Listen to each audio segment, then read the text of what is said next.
I am conscious of the timing and probably the elementary and other conditions that you're experiencing right now. I would like to think that we could go into the water, as the beautiful slide has been showing, capture some wild-caught salmon, and perhaps enjoy a bit of that. But we're going to see some other uses of some small aquarium model fish. So I'd like to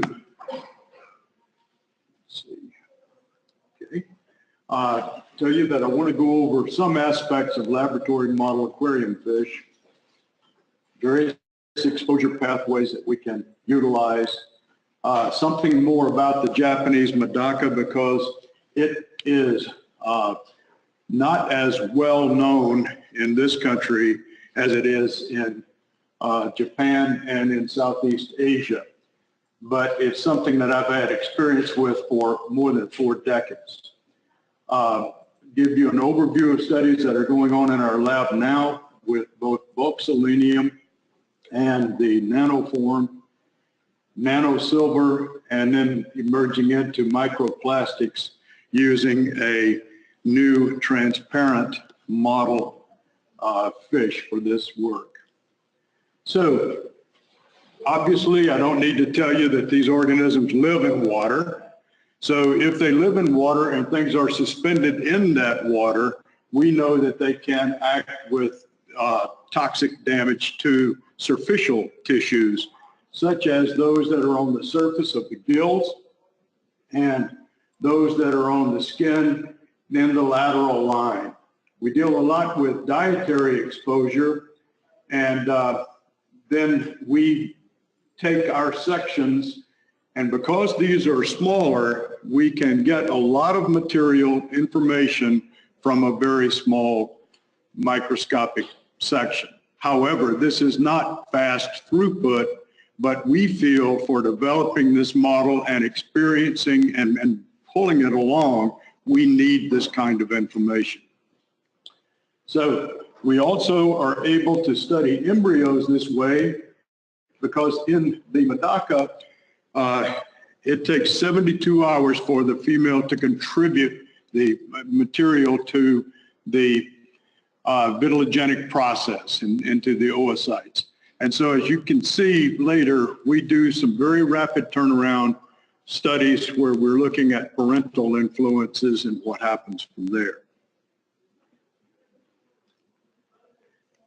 I am proud to say that at Duke University, in the School of the Environment and in our association with the medical school, we have students that are working with 4 prominent models of aquatic species.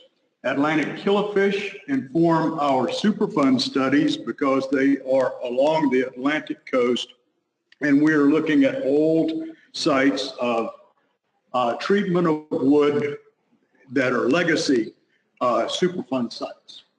The fathead minnow is used considerably, and I don't need to tell this audience about the fathead minnow. The other 2 are imports, the zebrafish and the Medaka. So in comparing zebrafish and Medaka, the generation time is 8 to 12 weeks. The period of incubation, 2 to 3 days, and then they hatch. Ours take 7 to 10 days, works well for an older person like me to have more time to look at development, and then we can observe things. Otherwise, there's very much comparison and similarity between the models. Okay. Now, so we have excellent capability to image developmental processes through the intact chorion, and then once they hatch, by EU criteria, there is still part of the yolk sac that has not been absorbed, and we get an extra 3 to 4 days so that these can be fit into both the embryo larval and the eleuthero embryo, free swimming embryo form, or larval fish. Okay, now it is easy to identify and characterize the male externally as well as the female. And this gives us robust stage-specific appraisal. These fish are broad tolerance to salinity, temperature, and pH, which allows us then to use them in estuarine areas that are not possible with some other models. So our Chinese colleagues use a marine Medaka, which is totally in marine waters. So the short life cycle gives us generational studies in a reasonable time, and we can address some ecologically relevant questions. So let's get down to what we've been doing with. I came to Duke from California. I worked with off-site movement of pesticides and herbicides from Central Valley and looked at the effects on various species of fish there. So I know about the selenium in the western bank of the San Joaquin River. We've studied that extensively. And so when we started to do selenium and wanted to look at nano-selenium, it gave us a wonderful opportunity to go back and review some things that happened in these models with selenium. So we chose the major form of organic selenium, being SeMet, and we used this then in studies with parents to study the effects of selenium. So in the real world then, these come from various sources into the water, and they settle down into the sediment where they're incorporating into various life forms that form part of the food chain, and they build up in aquatic birds, and fishes, and amphibians. So the important thing here is if you use yolk, then selenium is an issue, because that is, in these types of species, they deposit selenium into the eggs during vitellogenesis, and it assimilates.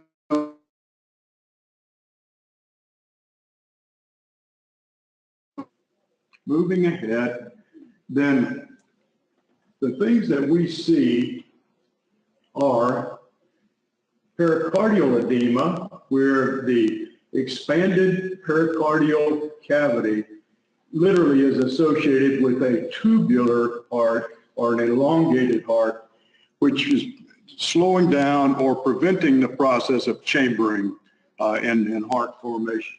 John N. Cardona at NOAA has really used this to characterize various types of PAHs and their responses, and we see the same in our studies with the Atlantic killifish. So we also can image a variety of different changes in the regions of the head, and so we have pericardial abdominal edema, which may be maternally driven. The craniofacial abnormalities suggest a paternal influence. So we were quite surprised, because most of the literature with fish indicates that people are simply looking at females since they're going to be making the young, and they have the yolk associated with them. But we did find male contributions to the changes here. So if we bred exposed males to unexposed females, we picked up some abnormalities much more than in controls. But our most prominent abnormalities come when the female and the male have been exposed and then are brought back to spawn. So moving forward then to nano-selenium, we wanted to say, okay, let's go with something that has some relevance and is actually being used. And I didn't mention when I had the US map up there that this element is very sporadically contained in the Earth's crust. So there are regions where in food animal production, Selenium, nano-selenium is added as a supplement to increase growth, improve fertility, and yields. And these are going into some concentrated CAFOs, these regions where multiple animals are brought together. And they do this in areas where the soil is deficient in selenium. And then this, of course, will be taken from these sites and plowed into agricultural fields where they can move from those sites and gain entry to the water. So there are human medicine usages for nano-selenium, particularly in nutritional supplement in selenium poor areas. I'm not going to say very much at all about this mercury selenium, but I remember from early times when we started to see these papers and interest in mercury contamination, and you would have salt, pepper, selenium, and you're going to be eating a fish, okay? Now we can have very concentrated small area spills of mercury, and then selenium is added to those moieties where it's shown that it doesn't affect the uptake of mercury, but the seleno-mercury together is less reactive in the organism. So these are usages that this is being put to. Now, I really am so proud to be part of SeMet, because where are we going to get particles?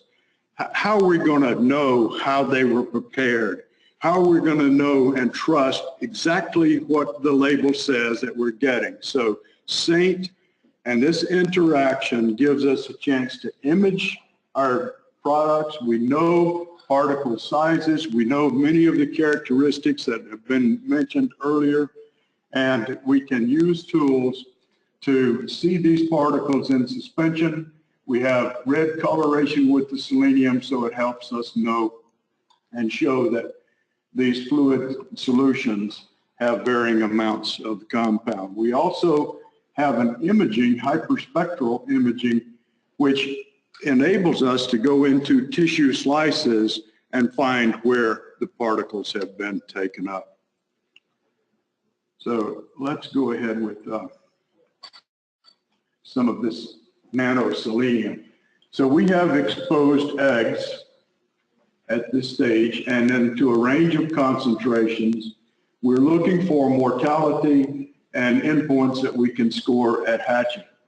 In our limited studies with selenium so far, we're not seeing much in the way of toxicity attributed here.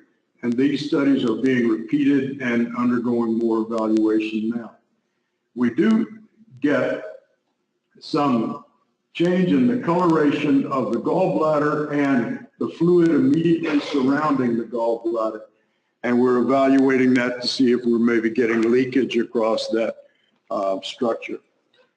So nano-selenium does collect on the outside of the chorion, and that's really important. You heard about that earlier, and we'll show some examples of that. But we're ongoing with these studies, and we want to repeat our selenomethionine adult dietary exposures using nano-selenium, and that is underway now. Okay, so looking at the surface and the internal structures, if you imagine this organism growing inside a round ball, then as it elongates, its tail is going to come back up over the dorsum of the head. And that tells us that they're getting pretty close to hatch there. Then we can watch their mouths move just very repeatedly, and their pectoral fins start to beat, and they're releasing these hatching gland enzymes that then make this chorion more porous, and eventually they can get out from the confines. At the time when they get out from the confines, it's going to be interesting to see if this hatchling is not exposed then to a lot of material that was perhaps on the outside of the chorion and didn't get into that at that time. But that's one of the complications we work with. The next nano material that we've worked with has been silver, And we started with this when we first began our nanomaterial studies because it's being used a lot. Antimicrobial properties, it's used in various consumer products, it's in certain clothing, and it can leak into wastewater during washing, is intentionally introduced in some areas to contaminated groundwater as a means of maybe remediating that groundwater. So it's likely that it's going to be exposed in the environment. So we get these wonderful images of the particles themselves. We know what kinds of coatings are on the particles, and they affect whether these particles are going to agglomerate or not. And so I want to take you through an analysis of the coatings because we found that coatings do matter in the toxicity. So we've had various sizes of defined particles to use. Now, in response to our 96-hour LC50, then it was the gum arabic that was the most toxic, the PVP-coated particles less toxic, and the citrate even less toxic. So that's shown right here. And then the silver itself is intermediate. So only the PVP had a size-dependent relationship, as you can see here with that coating. The larger was more toxic than the smaller. So the dissolved silver that was in the solution and in suspension was not correlated with any toxicity. Interestingly, when we went to our sections, now this is a frontal section through a larval Medaka. And obviously you see the eyes, you see the front portion of the head, you get the brain. And in these frontal sections, we can see a lot of organs very quickly. Only the PVP coated and the citrate were found in the midbrain. And these are the reddish dots that are here.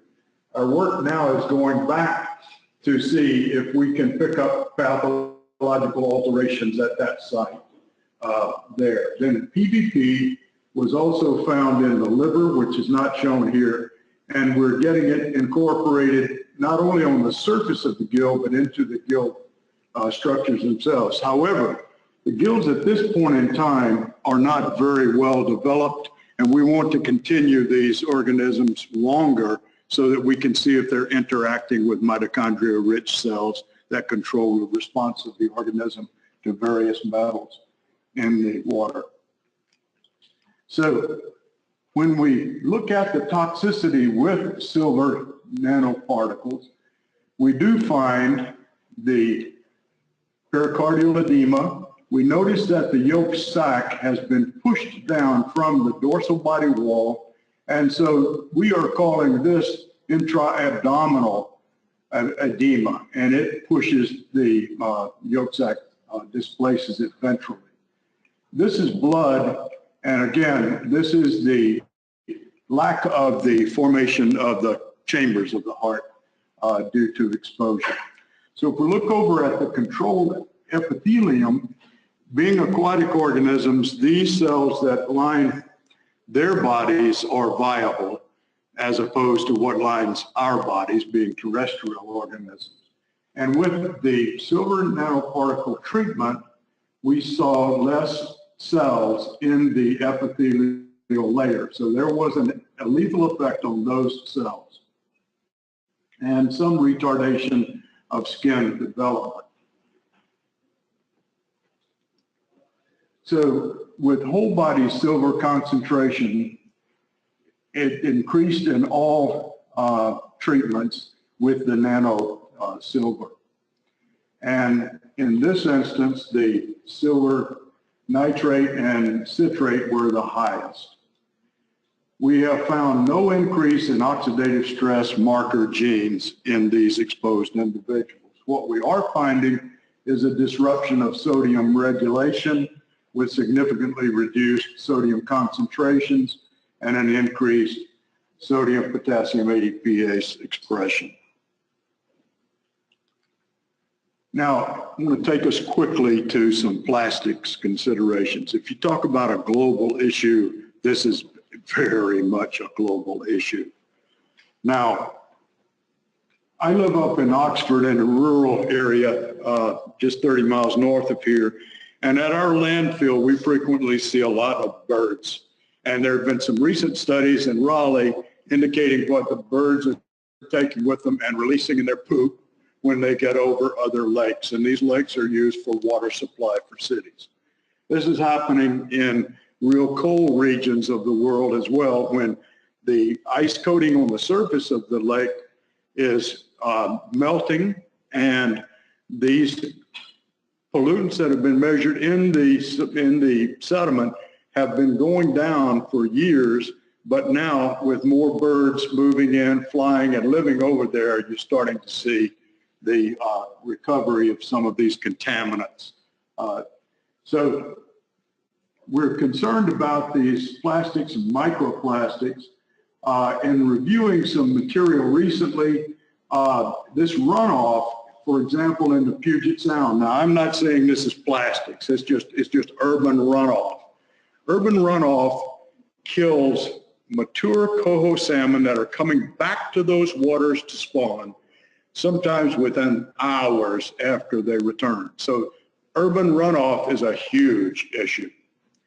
And in the San Diego plumes, these urban water runoff extend as far as 65 kilometers out into the ocean. So this is going to give a lot of mixtures of different things that could be there, including maybe some micro and nanoplastics as well as other types of nanoparticles. Now, we can get these 10 micrometer diameter polystyrene beads. They have a fluorescent green dye, and we incorporate that into gelatin pellets, and we can do this at varying concentrations and feed them to the Medaka, okay? And these are the particles showing the feed particles showing the green fluorescence. We have looked at the fecal material and the embryos. We have examined how long it takes for them to depurate and observe the transit through the gut. So with these particles, then, this is from the control where you don't see any of the particles present. The low concentration here, medium, and the high concentration. So this is material that was fed and has exited and is in the fecal material. So we know we've had a passage through, okay? Now we want to see if we can determine some effects related to that. So we took blood and looked at blood cells, and we have not so far found our particles in the blood. Neither have we found them when we dissect the brain and study its surfaces. And we have not found it in the liver, where we can look at its microvasculature very easily. We do see some particles on recently deposited embryo larval forms, and they're probably from that fecal material that they are co-associated with at that time. Now, when we look at the dissected intestinal tract, these are the microplastics, or folds, which are present, and this is the fish normal response, normal anatomical pattern. Then low, we see them in the intestine, medium, and high. So in our studies to look at depuration, in all of these, the head is toward the left, and we're moving further down into the intestinal tract, and there are regions here with no plastic beads present, while others remain. And then depuration of plastics takes about 3 to 4 days. So we know they have consumed it and they're clearing themselves of these plastics from the gut cavity. Now I want to move ahead to these see-through Medaka, which we're using. This compares on the left-hand side our normal orange-red outbred strain. And as you can see, early life stages, we can see into some of the abdominal cavity, but as they grow, it's impossible due to pigment formation and reflection of light. So using this Quintet see-through Medaka, you can see through the body wall. Here, for example, we've got several beads of spleen, and we've associated more beading of the spleen and elongation with inflammatory processes going on in these organisms. Now, when we come down here, we can see,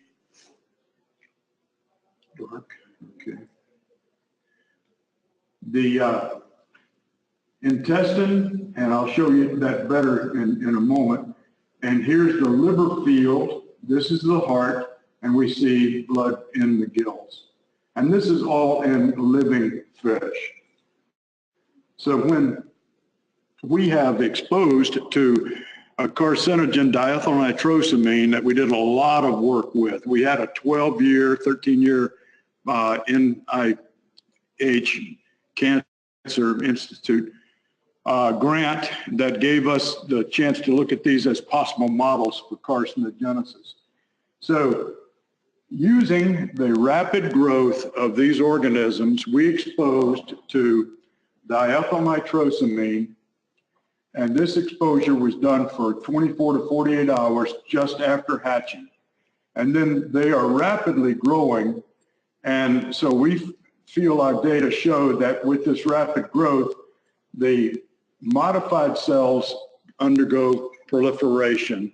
And so at 10 months, we were finding these very large, differently colored areas in the living fish through the body wall imaging. And here you can see a very enlarged portion of the liver and this other place here. So this informs us on where we need to make our sections. And when we make our sections, interestingly, we had hepatobiliary carcinoma, and we had cystic biliary change, which some of the pathologists referred to as a biliary carcinoma.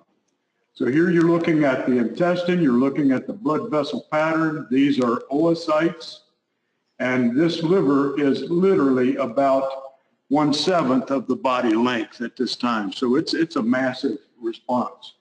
And now in working with our plastics, we're very pleased to find that we can see these through the body wall, and then we'll be looking to see if we see changes in the vascular pattern, if we see cloudiness and changes in the spleen that may indicate inflammation.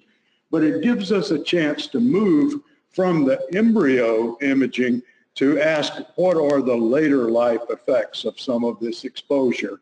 And it gives us a chance to accumulate more detailed information of what we're actually working with. Because it's one thing to say that fish have livers, yes they do, but female fish make a lot of vitellogenin for the yolk and the eggs. That's different. So we want to know what is different about these normal vertebrates and what's not different or similar to other models, and use this as a way to inform ourselves about later life exposures and effects. So lab is smaller than it has been, probably 1/10 the size of how it was at one time, but I'm very pleased to say that I have the best lab manager that I've ever had, Melissa Chernick, and Mei Zhu is a visiting investigator from China. We've been really interested and have had 3 one-year term visiting investigators, which really help us keep this work going. So I want to thank the people from SAINT, the School of the Environment, and our Superfund Research for funding these types of work. Thank you.